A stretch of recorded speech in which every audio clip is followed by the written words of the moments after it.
Hello guys, this is Modest Major here, bringing you some commentary over some Halo 3 Master Chief Collection gameplay.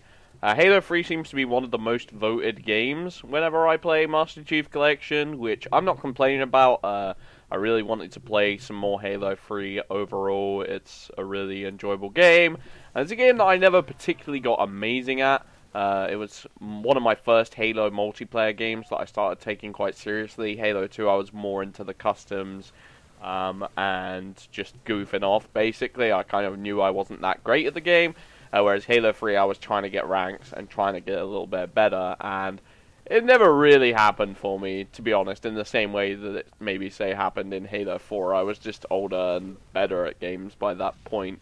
So it's nice to get to practice this game some more. I do feel like you have to be so practiced in terms of the gun mechanics in this game. You have to be so used to leading your shot, and I find that if I switch between Halo games, I sometimes get a little bit confused and lose my bearings on the mid-range, long-range confrontations if you get too used to hit scan. But I still love the game, and it's got some of my favorite maps in Halo history. Today, I wanted to talk about Halo Wars, though, and I'm sure you guys are thinking, Halo Wars, like, I wouldn't have expected Modest Major to be the guy to talk about Halo Wars. And this is just a commentary I've kind of been sitting on for a while, ever since Phil Spencer tweeted not so long ago. He basically made the tweet saying that Halo Wars, they had an idea for it involving the controller, and they didn't want to say too much on it, but they were quite excited for the prospects of what it might entail.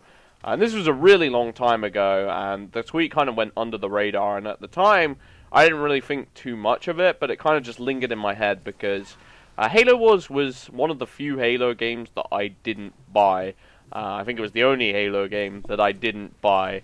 You know, I even bought Spartan Assault. I haven't bought Spartan Assault 2 yet, because I just hated Spartan Assault 1, but I'm not really the biggest fan of twin-stick shooters, to be honest, especially with lots of microtransactions and stuff like that.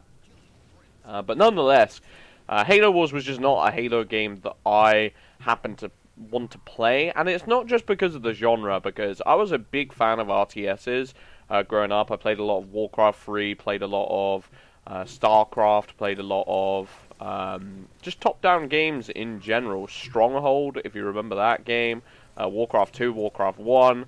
I grew up on this stuff. It was really enjoyable, but personally, the idea of playing it on a controller just didn't seem right. It didn't seem like you had enough control over your units, over scanning the map swiftly, and just overall being able to give out orders in a swift and timely manner. Like, it's just hard to do that on a controller.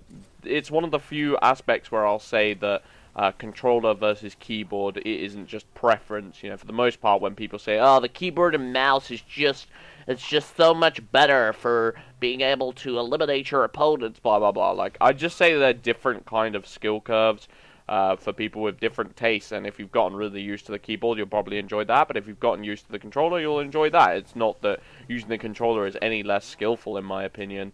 It just has a different kind of skill curve. It's not like if you put your controller on 10 sensitivity, you'd be headshotting people because the auto-aim is so easy. No, like, no one can really do that for the most part, because you can easily inflate the skill curve if you have to by low aim assist and higher sensitivities. Regardless, Halo Wars was one of the few games where I was like, oh, you know, I just don't think this will work as well on a controller. It feels a tiny bit clunky. They did as good a job as possible. I did play the demo, and whilst it was better than what I expected, I just still wasn't into the idea of controlling it all on a controller.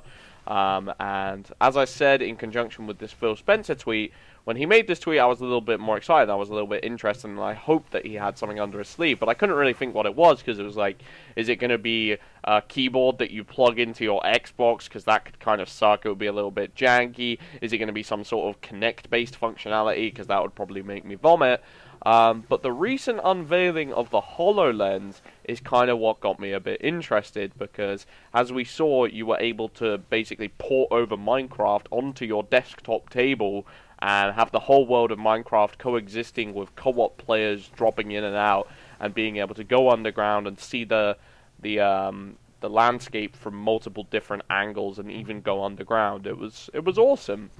And at the time of watching that HoloLens demo, it was kind of like, yeah, but what can they really do with this? What can they really attain? What kind of games can they do on it? And will this be an experience that is just kind of throwaway or only works for a specific number of games? And then I thought the RTS would be an amazing addition to the HoloLens back catalog, because Halo Wars would work so well in that format, in my opinion. Being able to highlight units with just, you know, spreading out your finger, essentially, drawing a square with your finger and highlighting a bunch of units, and then watching battles play out in real time in front of you, seeing scarabs, phantoms flying across your living room table would be one of the most insane and enjoyable experiences. They obviously showed that Halo HoloLens demo not too long ago, so it's safe to consider that they're considering the idea, at least, of using Halo with HoloLens in some description. But using it in an FPS format just doesn't seem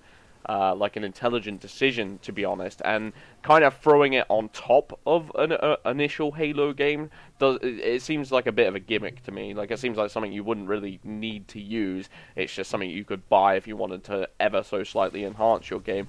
Whereas Halo Wars, being able to see these large-scale battles play out in real time, being able to scan across the map in short time, maybe you could zoom in and see the battle in a close, you know, scale environment, see it play out up close, see the elites and the Spartans getting in at each other, and it would look like real combat when you zoomed in up close, but then you zoom out and then you see it more like a war table where you can control the battlefield, you can plot points, and plan your strategy of attack. Oh my god, I just think it would be the coolest thing ever. And even if you were able to do that in multiplayer, you would feel like the general of an army. You would feel like there's so much at stake. You would see your decisions play out in front of you, and you'd see your units just get ripped to shreds on your little table, like countless Spartans dying, and you try and reverse it. And I just think it would be an incredibly enjoyable experience. And I think it's the way in which HoloLens needs to go.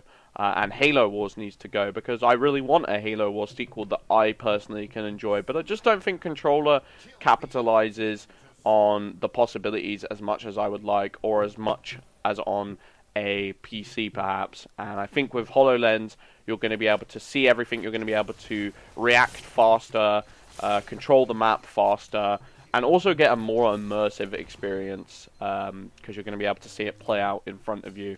And it could be a new step in the genre altogether as a whole. Anyway, I've been Modest Major. Hope you guys enjoyed this little commentary. Thanks very much for watching. Peace out.